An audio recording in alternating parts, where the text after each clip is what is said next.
Jésus, c'est toi que nous couronnons roi. Nous te couronnons roi, nous te couronnons roi. C'est toi, Jésus, c'est toi que nous couronnons roi. Avec les anges dans les cieux, les matis glorieux, les matis. Quoi bon? Soyez les bienvenus. Quoi bon? Soyez les bienvenus. J'espère que vous êtes bien arrivés. Mes enfants se sont bien réveillés, j'espère. L'heure a sonné et nous voulons démarrer le cours. Donc que chacun soit prêt afin de suivre l'enseignement. Parce que c'est l'objet pour lequel nous sommes venus ici. Écoutez attentivement et religieusement la parole. Et écoute-la uniquement pour toi. Nous demandons au Père Créateur du ciel et de la terre d'assister chacun de vous.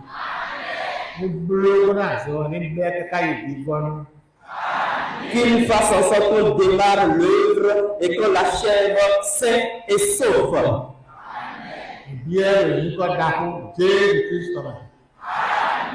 Au nom puissant de Jésus-Christ, nous l'avons demandé.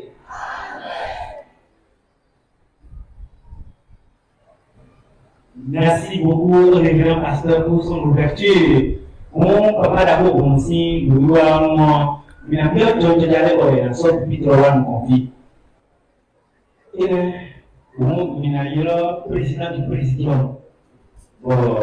Et là, il y a mes frontaux et là,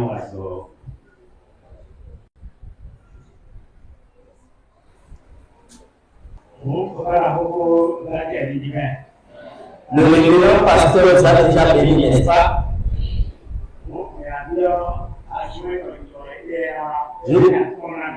Nous allons demander à son adjoint de venir parce que c'est lui qui va nous donner l'enseignement.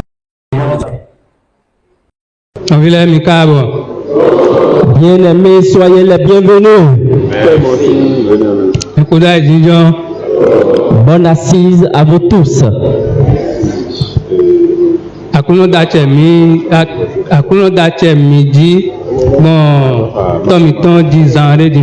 Le Seigneur tout à l'heure vient de nous bénir par notre révérend pasteur.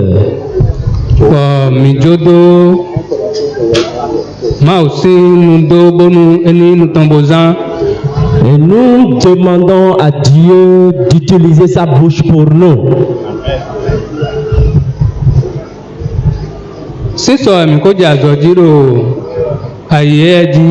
C'est depuis hier que nous avons déjà entamé nos activités sur cette terre.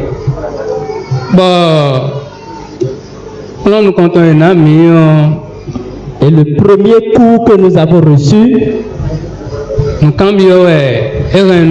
c'est plutôt une interrogation qu'il nous a adressée. Et la question que cela comportait, et si peut-être nous sommes dans la désobéissance à Dieu,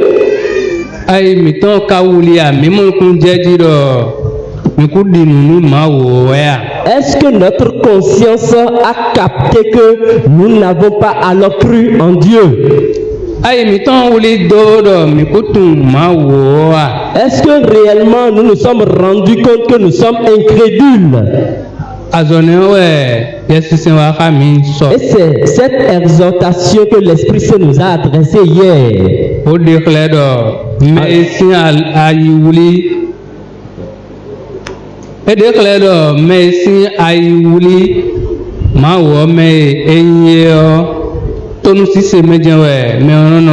Il a démontré que celui dont le cœur a capté celui qu'on appelle Dieu, il ne peut que demeurer dans l'obéissance.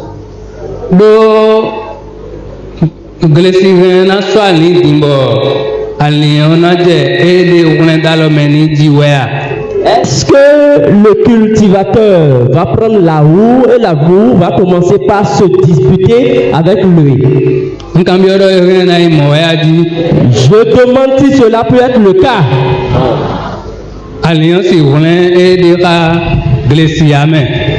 La roue ne peut pas s'opposer au cultivateur, n'est-ce pas? Et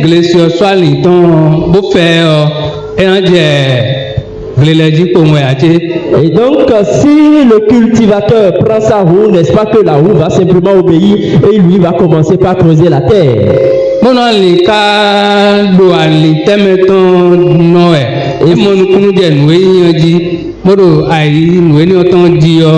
Et si la roue connaît sa place et occupe uniquement sa position dans son exercice,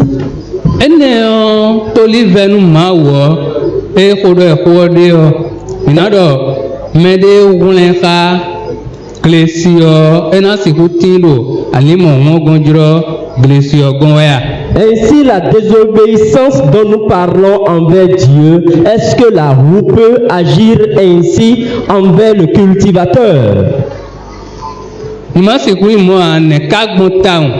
Et si cela ne peut pas arriver, pourquoi est-ce que qu'on constate de tels faits chez l'homme?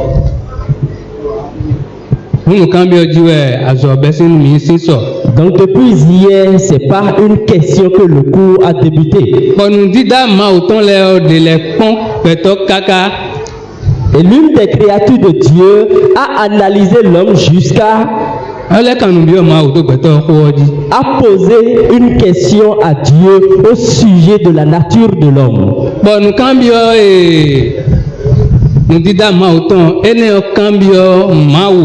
Et la question que cette créature de Dieu lui a posée est que il urge que nous recevions cela sur nous. Et ça doit être la question que nous devons adresser à nous-mêmes. Cela doit être l'interrogation courante qu'on devait faire. C'est une question par laquelle l'homme doit s'analyser. Quelle est cette question? Nous irons lire la Bible. Hébreux 2, verset 6. Lecture. Hébreux chapitre 2, verset 6. Or, quelqu'un a rendu quelque part ce témoignage. Qu'est-ce que l'homme, pour que tu te souviennes de lui, ou le Fils de l'homme, pour que tu prennes soin de lui? Voilà la question que nous venons d'écouter en français. Nous allons demander une seconde lecture. Hébreux 2, verset 6. Or, quelqu'un a rendu quelque part ce témoignage. Qu'est-ce que l'homme, pour que tu te souviennes de lui, ou le Fils de l'homme, pour que tu prennes soin de lui? Voilà encore une fois le. Nous allons le lire en fondé. Eblesi we mantawe. Besi afoizen. Eyon wa me de boda do ma o ho ma o me do akpade kwedo. Quelqu'un a dit dans la Bible quelque part d'autre. Etegbeto kain bo anaflin. Qu'est-ce que l'homme?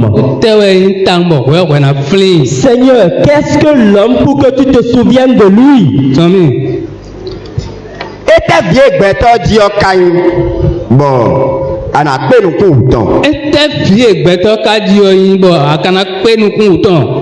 Qu'est-ce que le Fils de l'homme pour que tu veilles sur lui? Et donc cela veut dire que Dieu prend soin de l'homme, c'est ça, n'est-ce pas? Sinon, à mon compte, il y a un peu de coup de pito. Maman, as-tu compris comment tu prends soin de ton enfant? Nous, on est quand même à ouais. C'est une telle question qu'on pose à Dieu.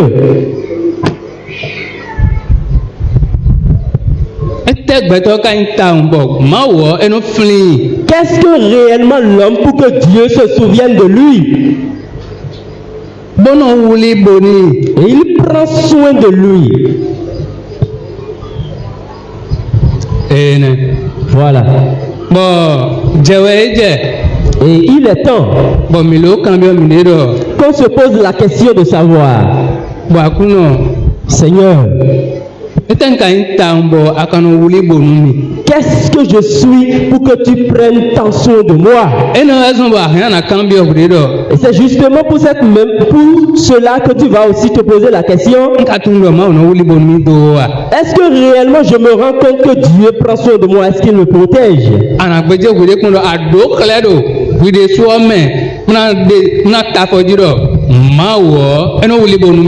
Tu dois te poser cette question au fond de toi-même pour voir une preuve tangible de combien de fois Dieu te protège.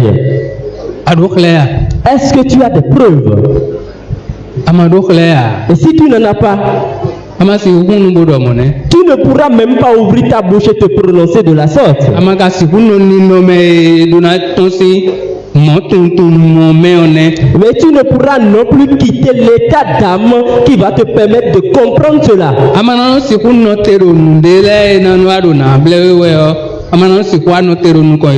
Et tu ne pourras pas résister devant les choses qui viendront t'éprouver.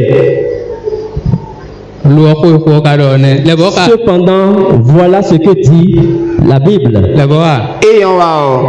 Mais les codados, ma ou ma medo à pas de pédo. Et t'es beto kain, boana fling. Et t'es bien beto dio kain, boana peine content. Voilà. Voilà la question adressée à Dieu.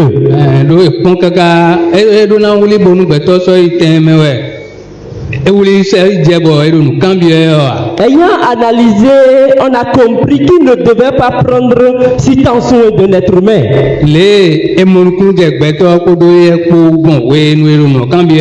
Et c'est de cette façon qu'on a compris la relation qui est entre Dieu et l'homme, raison pour laquelle on était en train de lui adresser cette question.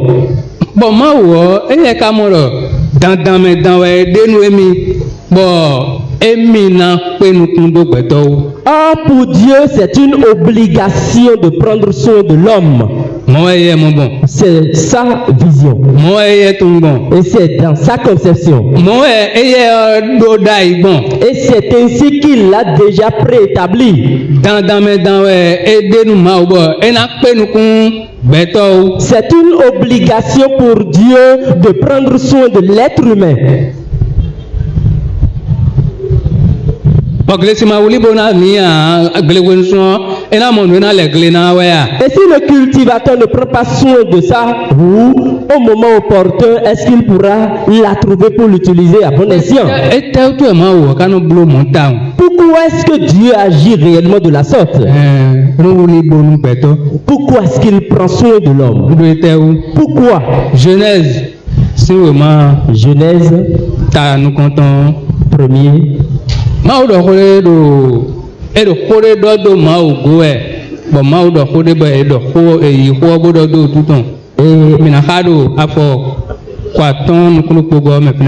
disait quelque chose de Dieu que nous irons lire dans ce passage.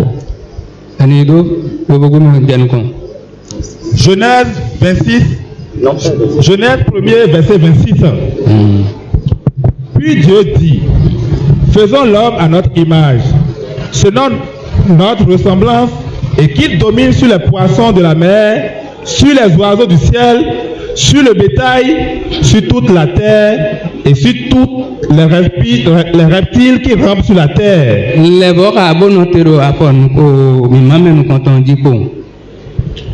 Genèse 1er, verset 26.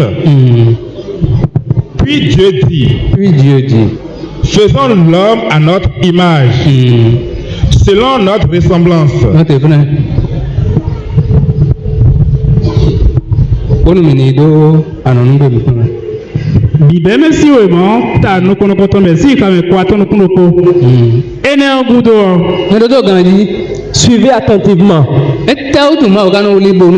Pourquoi est-ce que Dieu prend soin de l'homme? Après cela,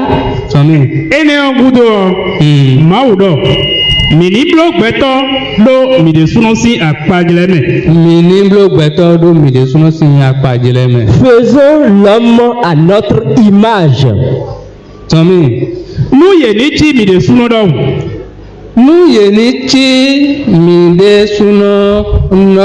Pour qu'il soit à notre ressemblance. C'est bon, le premier passage. Reprenez la lecture. Après cela, Dieu dit,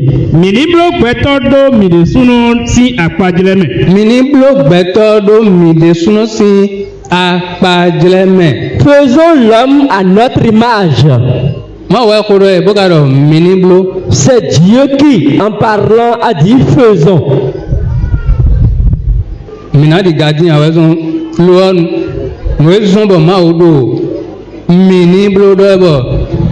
n'allons pas tergiverser. La raison pour laquelle Dieu a dit faisons. Et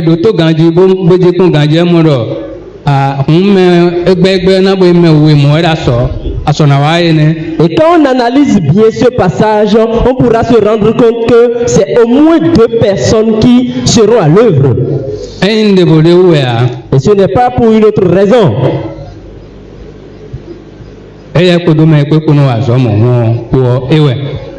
Il l'a fait avec celui qui a l'habitude de travailler avec lui. Voilà. Lui est celui qui a l'habitude de travailler avec lui dans ce contexte.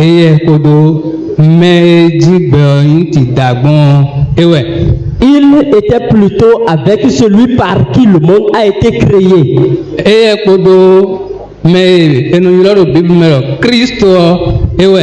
Il était avec le Christ.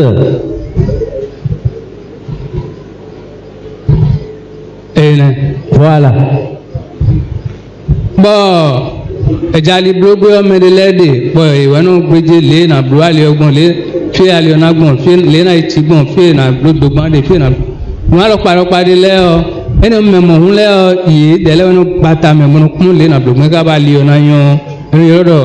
Ingénieur, concepteur. Et quand on veut construire une route, on a besoin de l'expertise des ingénieurs concepteurs.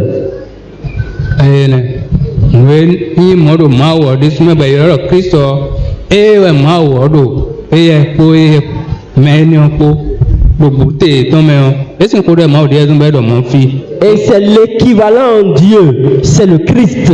Et c'est pour cette raison que la Bible, en parlant ainsi, l'a indexé.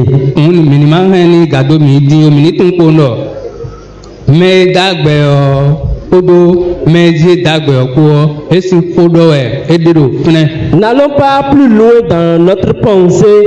Il s'agit simplement de celui par qui Dieu a créé le monde.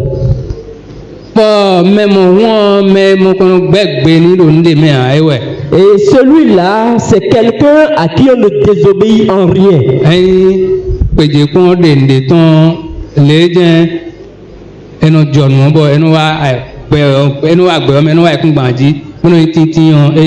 Et donc dans sa réflexion, lorsqu'il décide, le concepteur est chargé de le faire. Dieu était en train de dire entre lui et celui qui a l'habitude de faire ce travail, le concepteur,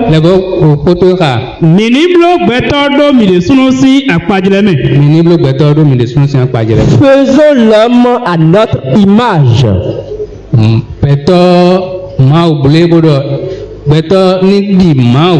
Dieu a créé l'homme et veut qu'il lui ressemble, qu'il soit à son image. Et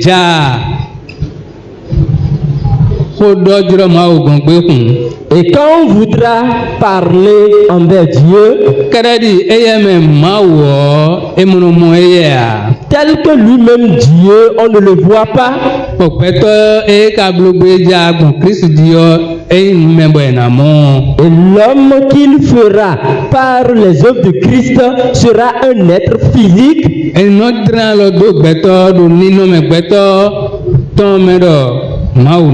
Qu'on puisse être capable de cibler l'homme dans sa nature, voilà Dieu. Et c'est ça la volonté parfaite de Dieu. Donc Dieu veut que l'homme soit à son image. Et quelque chose qui lui ressemble. Un être qui lui ressemble. Il a plu simplement à Dieu de le faire.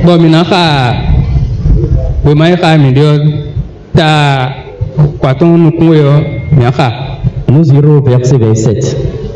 Genèse 1, 27. Verset 27. Genèse chapitre 1er verset 27. Dieu créa l'homme à son image. Il le créa à l'image de Dieu. Il créa l'homme et la femme. Dieu créa l'homme à son image. Il le créa à l'image de Dieu. Il créa l'homme et la femme.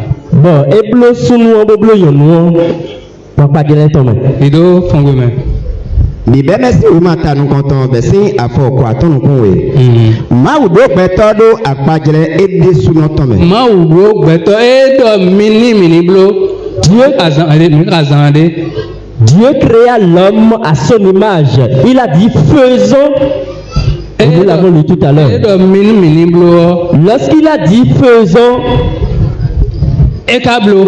il l'a fait.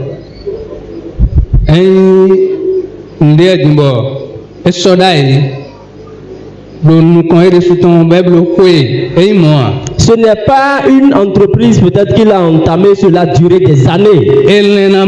Il a voulu le faire. Et il l'a fait automatiquement. Et c'est de cette façon que nous avons existé.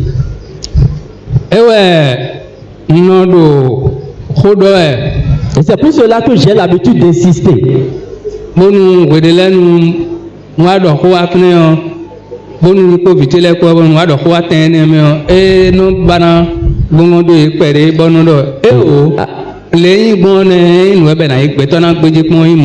Et à ce niveau, il arrive des moments où j'insiste sur certaines choses et cela est difficile à comprendre pour mes enfants. Je leur dis non, vous devez l'accepter comme tel. Je leur dis sur le plan de Dieu, vous êtes mes frères. Vous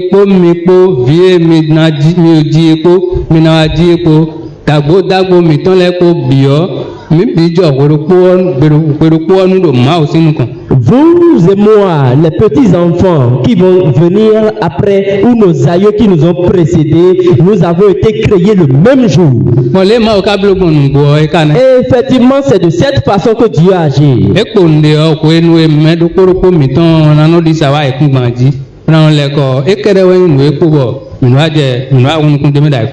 Le reste, c'est que ce que nous avons connu sur terre, c'est le moment où Dieu envoie l'homme dans la chair. C'est ce que l'Esprit Saint a fait passer par Pierre. Et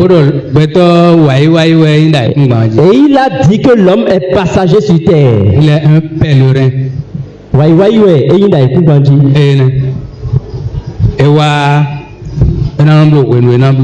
Donc, comme un pèlerin, il a un temps à passer sur terre.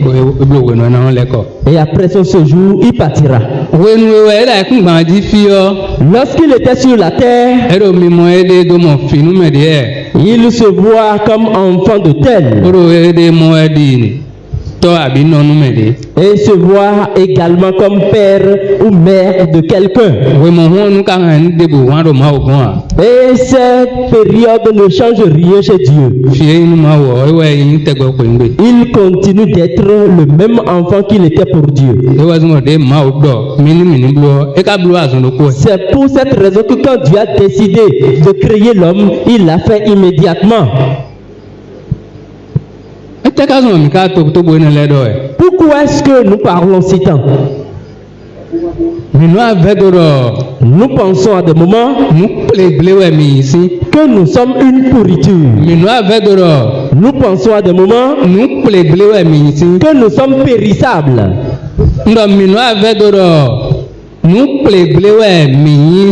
À des moments donnés, je dis bien, nous pensons que nous sommes une mauvaise créature. Donc Dieu est une mauvaise créature. C'est ça? C'est une question. Donc Dieu est périssable, c'est ça? C'est toujours une interrogation. Point d'interrogation.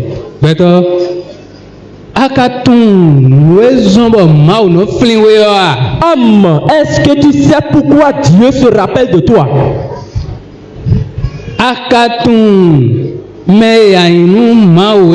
Sais-tu qui tu es pour Dieu?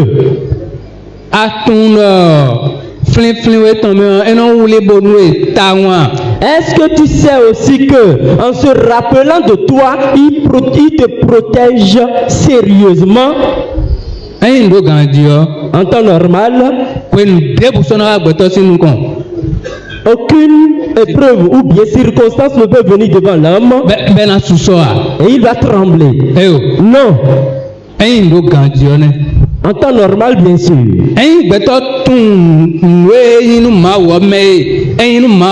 Si l'homme sait ce qu'il représente pour Dieu, ce qu'il incarne devant Dieu, s'il connaît le pouvoir que Dieu lui a donné, quelle que soit la circonstance dans laquelle il est, il va l'affronter avec assurance. L'homme ne doit jamais se rappeler de deux êtres suprêmes à part Dieu. Mais nous commençons par voir nos prochains. Et nous pensons que c'est l'être humain tout comme nous qui a la capacité de nous sauver.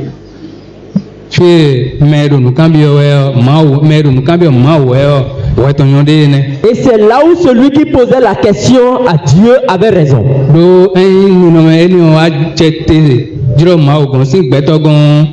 Parce que quand de tels états d'âme est révélé envers Dieu de la part de l'homme, Dieu a automatiquement pitié de l'homme. Mon enfant ne me le reconnaît pas. Mon enfant ne sait pas qui il est réellement pour moi. Est-ce que moi, mon enfant, va se plaindre? Non. Le fils du roi demeure toujours pressé, cela ne change jamais. Et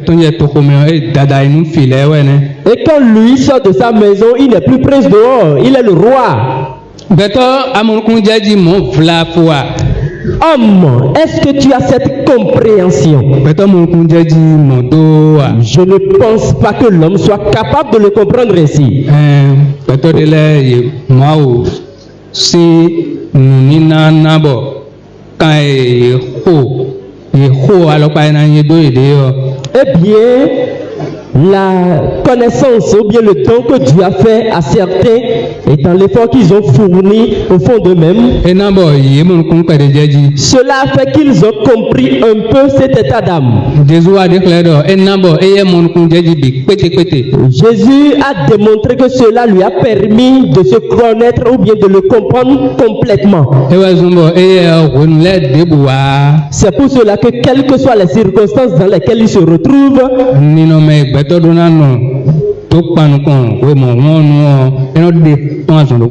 l'état d'âme dans lequel l'homme doit rester pour affronter une telle situation, il le révèle automatiquement.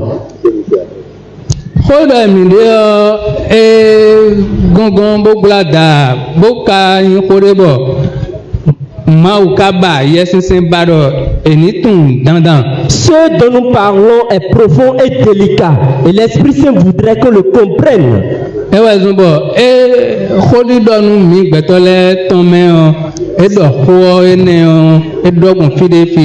C'est pour cette raison que dans sa façon de s'adresser à l'homme, il a répété ses propos à divers endroits. Et nous n'irons pas voir tous ces passages. Mais lorsque l'Esprit Saint a inspiré Jean, que nous a-t-il dit? Et hier, tout près, ici, il nous l'a encore rappelé. Et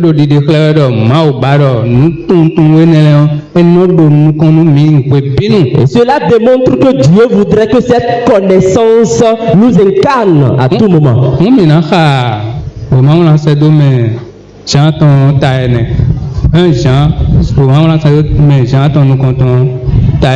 1 Jean 4,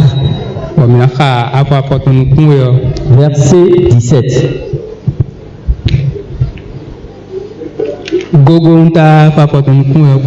Juste le verset 17.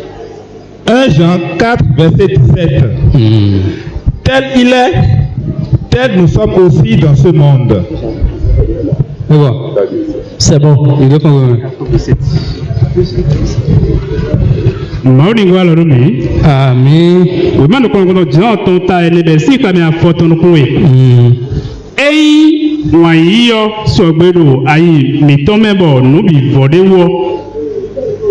Jean 4, 17. Oui.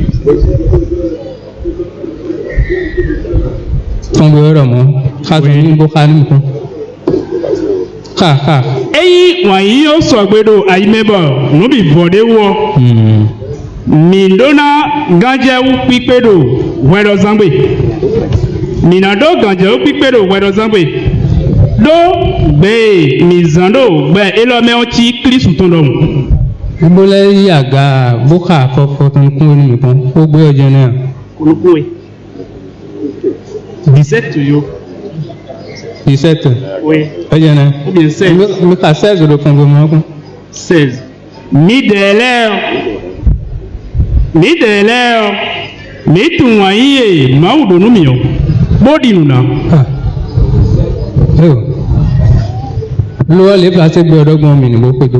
Suivons simplement ce qui est dit en français. Reprenez la lecture en français. 1 Jean 4, verset 17.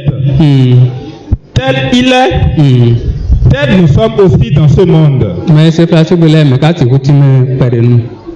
Qui peut bien nous expliquer tel qu'il est, il est, les chios, tel nous sommes, moi l'homme aussi dans ce monde. Le père et l'homme. Qui peut nous traduire cela en fond?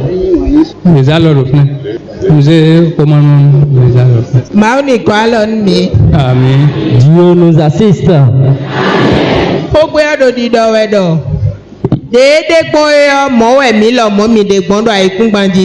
Tel il est, tel nous sommes sur cette terre. Merci.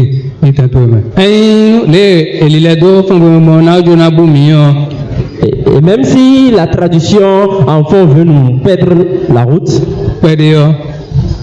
un peu, si peut-être cela veut nous faire perdre,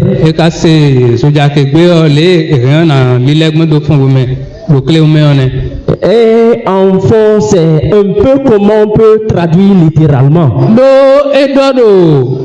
Genèse, parce qu'il l'a dit dans le livre de Genèse.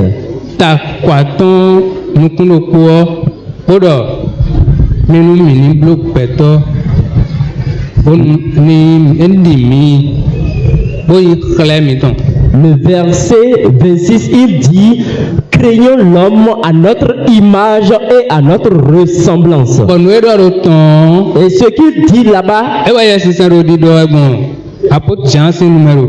c'est également la même chose que l'Esprit Saint a inspiré l'apôtre Jean a dit.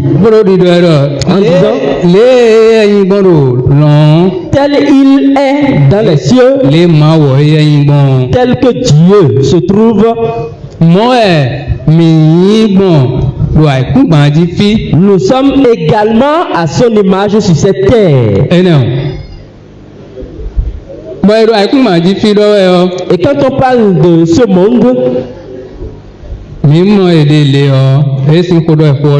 on parle simplement de notre environnement, tout ce que nous voyons. On parle plutôt de notre apparence.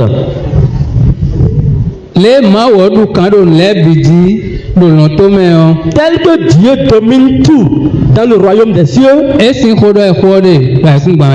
de cela qu'il s'agit également sur la terre. Voilà. Et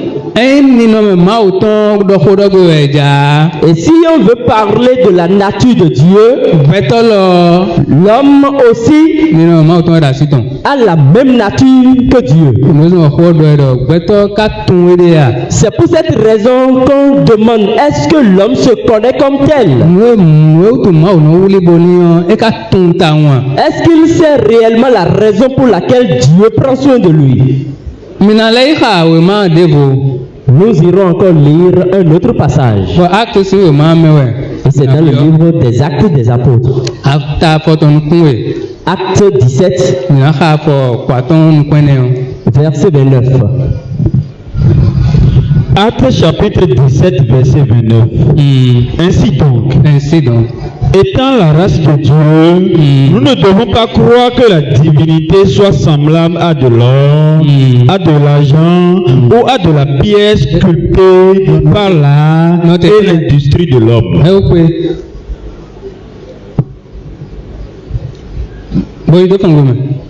Mais c'est de la si oui mata foto no poe. Mais c'est que me kwato no kwene.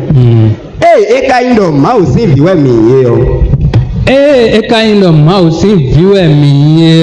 puisque nous sommes des enfants de Dieu, mais Fadona Lindo, Mauti Sika, Abi Patagan, Abi Awuyan Dagbe, Betoson ni ton podo, Adam ton podo Konaya.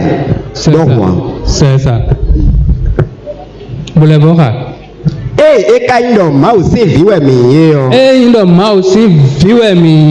Puisque nous sommes des enfants de Dieu, nous ne devons plus penser que Dieu est à l'image de l'or ou bien de l'argent.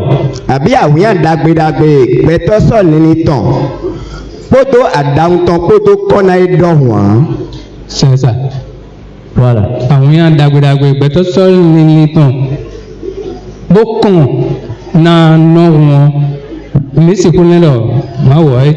Nous ne devons plus penser que Dieu est comme la pierre précieuse taillée, sculptée par l'homme dans son art. Nous ne devons jamais penser que Dieu est une représentation dans le ciel. Et c'est pour cette même raison que l'homme n'est pas une simple représentation sur terre.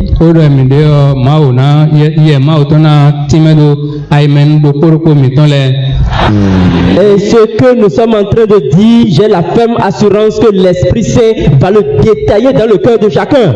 Amen. C'est une semence que notre Père est en train de mettre en terre et elle doit pousser obligatoirement. Amen. Et on est en train de dire que Dieu n'est pas une créature, une représentation dans le ciel. Et si Dieu n'est pas une représentation dans le ciel, de la même façon, l'homme n'est pas une représentation sur terre. Non. Voilà. C'est pour cela, lorsqu'on dit quelqu'un est mort,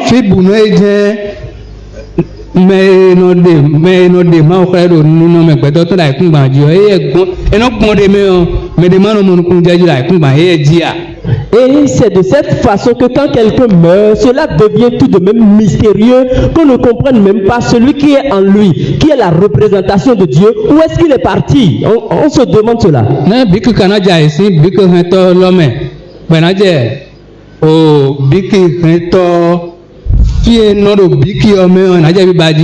Et comment est-ce que celui qui porte une brique, lorsque la brique tombe de sa main, on va commencer par... Comment est-ce que le stylo que quelqu'un porte dans sa main, et cela est tombé, on va commencer par chercher dans le stylo où est l'être qui était dans ce stylo. Il n'est pas dans le stylo. Il n'est pas dans le bic. ẹyin bí kọ́ mi wá ẹ dé ọ. Et s'il était dans le bic, ẹ kú ọ mìíràn ọ̀nà mọ̀. lorsqu'il va mourir, nous allons le constater. ẹ bẹ́ẹ̀ náà ẹnanú filẹ̀ àyùwé ní ọ. Et il va se dépouiller de cette chair. ó nu ìwé dùndé nájà yọ nù nájà yìí bọ̀ ẹ̀ amòde ọ̀ bẹ́ẹ̀ náà dídò. Et si quelque chose doit tomber, la chose va tomber et l'être qui est en lui va sortir partir. ẹyin mọ̀ kẹ́kẹ́ jẹ́ ẹgbẹ́ yà. Et cela n'a jamais été le cas jusqu'aujourd'hui. ẹ ká sọ ọmọ náà yín wẹ̀ yà. Et ce ne sera non plus le cas. bó mẹgàtọ̀ kó akúnọ̀ mi dọ̀ má wọ̀ yíyẹ wẹ̀. Parce que le Sauveur nous a déjà appris à enseigner que Dieu est esprit. bọ̀ sísẹ́ tọ́lẹ̀ yẹ ọmọ ẹ̀jẹ̀ yẹn sì sẹ́. Et ceux qui l'adorent ne peuvent que le faire en esprit. àmà bíyà ní dọ̀ntó mẹ́ à àti sẹ́ má ò kún à. Et si tu n'entres pas dans ton âme, au fond de ton esprit, tu ne pourras jamais adorer Dieu. àti àgbàdá tó mẹ́ ọ́. Si tu demeures dans ta chair, àná sẹ́ má ò kún à. tu n'adoreras jamais Dieu. tùrọ̀ tó jẹ́ à sẹ́. Tu ne feras que ta volonté.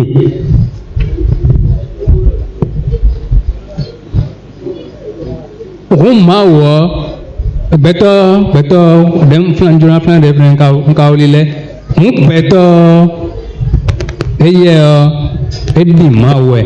Donc l'homme ressemble plutôt à Dieu. bọ́ lè fúngbé ọdọ́gbọ̀n mìnàlẹ́bọ̀ gbálọ́nù mìdílẹ̀ lò títí mẹ́ọ̀ pẹ̀rẹ́ mẹ́. Nous allons nous aider un peu dans l'explication de la version Fongbe. ewé tí mo mìíràn dọ́bọ̀ ìnàlẹ́bọ̀ fúngbé ọkà. Reprenez la lecture enfant. Eka yi nɔ maaw se viwɛ mi eyɔ. Eyín dọ̀ máa ò sí ìwẹ̀ mi yé ọ. Puisque nous sommes des enfants de Dieu, Mi sɔdɔ nali dɔ. bọ́nù máa ò sí ìwẹ̀ mi yín ọ. et si nous sommes des enfants de Dieu, ẹ tẹ́ mi kálẹ̀ yín inú máa ò nẹ́. que représentons-nous donc pour Dieu? bọ̀ mìíràn dò mú ọmọ lórí dọ̀ ẹ̀ pa. Et nous le disons généralement, bọ̀ inú dọ̀ bó òun sálọ́sọ́dù mi tán lẹ̀. dans nos repas, dans les choses que nous mangeons, ẹ tẹ́wẹ̀ mi kálẹ̀ yín inú máa wọ̀. que sommes-nous pour Dieu? apôtre Pierre dọ̀ kó Apôtre Pierre, c'est lui qui a dit cela. tẹ́mi kálẹ̀ yín tó máa wọ̀ mẹ́. Que sommes-nous encore en Dieu? ẹ̀yìn mi yín fi inú máa wọ̀ tẹ́mi kálẹ̀ yín ni. Et si nous sommes des enfants de Dieu, qui sommes-nous encore en plus de cela pour Dieu? mi ka do filase gome bonu mi agbalonu yeme sezo yakele pepere. 1 Jean, page 1 Jean, acte 17, verset 29, le bocado. Acte 17, verset 29.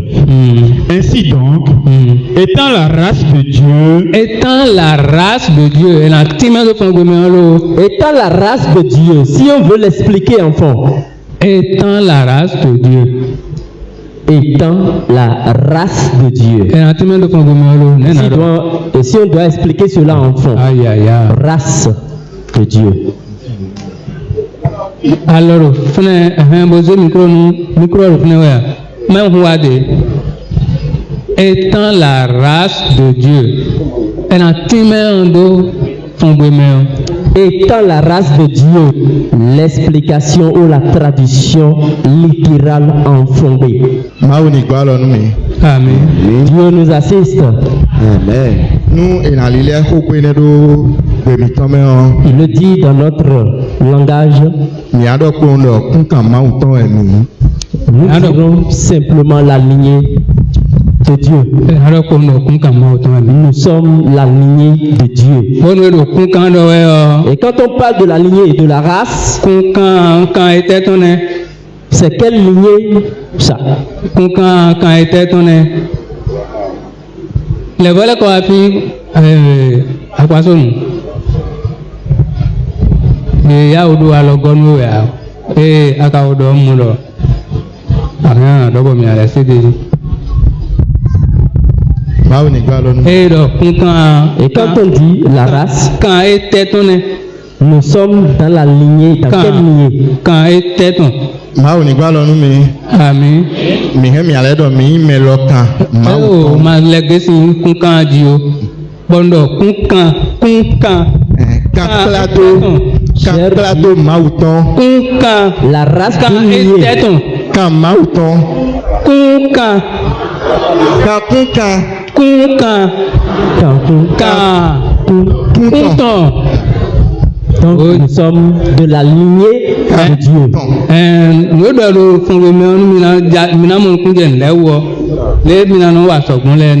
Et on va merci. Donc c'est de cette façon qu'il faut inverser le sujet pour mieux comprendre.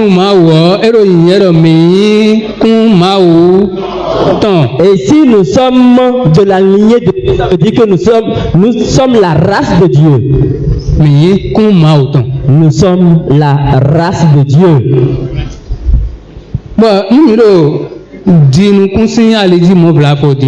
Et sur le plan des céréales,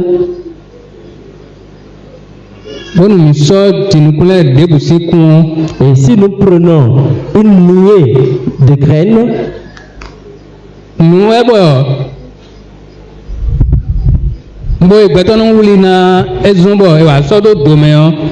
et tel que l'homme en prend soin lorsqu'on met cette semence dans la terre, elle repousse, n'est-ce pas? Ou bien n'est-ce pas que quand il pleut, la semence pousse?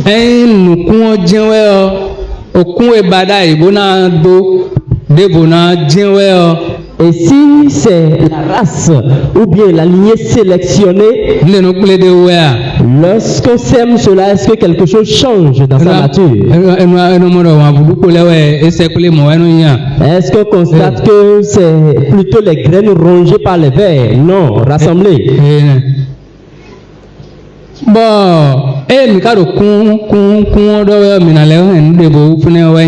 Et quand nous parlons de race, voici ce que nous allons garder en plus. Et si c'est du maïs, il s'agit d'une race de maïs, est-ce que cela sortira de la terre comme de l'haricot, du haricot? Jamais. Jamais. Que cela ne peut jamais être le cas. Et c'est la même chose pour Dieu. Et tout ce qui est en lui existe ainsi.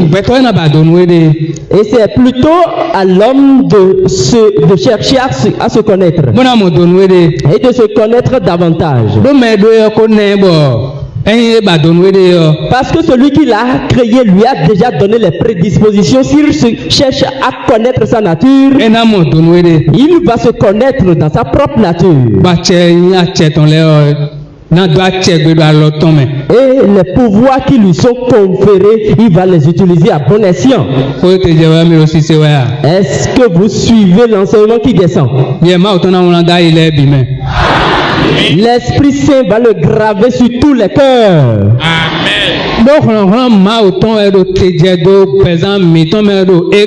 Parce que c'est la puissance de Dieu qui descend dans la vie de chacun de nous aujourd'hui.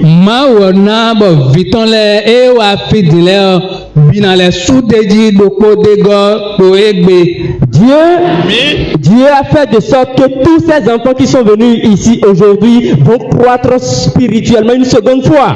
Amen.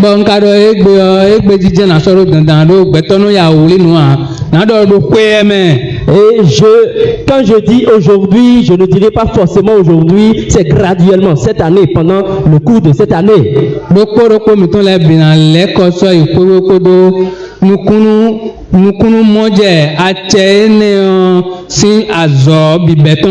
Et chacun de nous va rentrer chez lui avec la compréhension qu'il a de sa nature. Amen.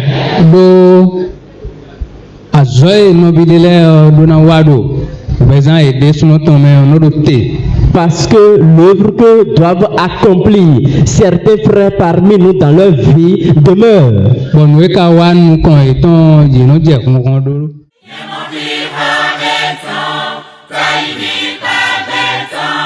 Jésus m'a béni d'ailleurs.